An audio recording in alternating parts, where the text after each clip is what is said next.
Well, particularly on the big issue of the day that you asked at the end there, the Northern Ireland Protocol, the reason why the Prime Minister has travelled to Belfast this morning and indeed wrote in the Belfast Telegraph last night. This seems to be a very significant moment, and it's interesting that there's sort of positive language being used by senior ministers at this time, trying to create that sort of spirit of cooperation, despite the pretty weighty sword of Damocles that is hanging over in the prospect of new legislation tomorrow, as early as tomorrow perhaps, that may well sever that agreement or at least parts of it. So it's interesting seeing the difference between the language used and potentially the actions that may be taken. Yeah, and look, that legislation to be announced, we expect by the Foreign Secretary tomorrow.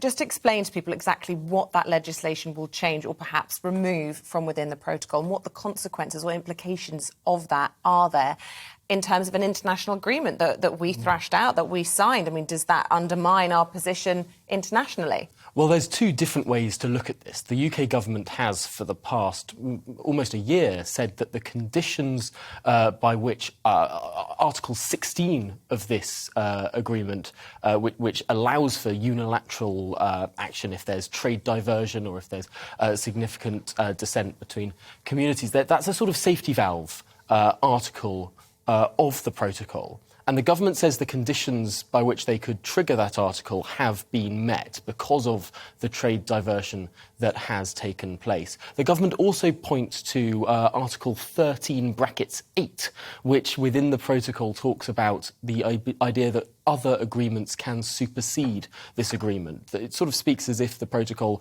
it may not be a finished article in and of itself. So the government will be saying that it's acting under these two provisions within the agreement. However, to other people, that isn't what the government's doing. To other people, it looks like the government is simply tearing up something they agreed only a year and a half ago. So there are two different ways to look at this, although no doubt there will have been an incredible amount of work from FCDO lawyers going over exactly what can be possible, what they can lay before the House tomorrow that will at least look like it's in keeping with what is exactly required of the government. However, putting forward legislation is not the same as actually ripping up the protocol.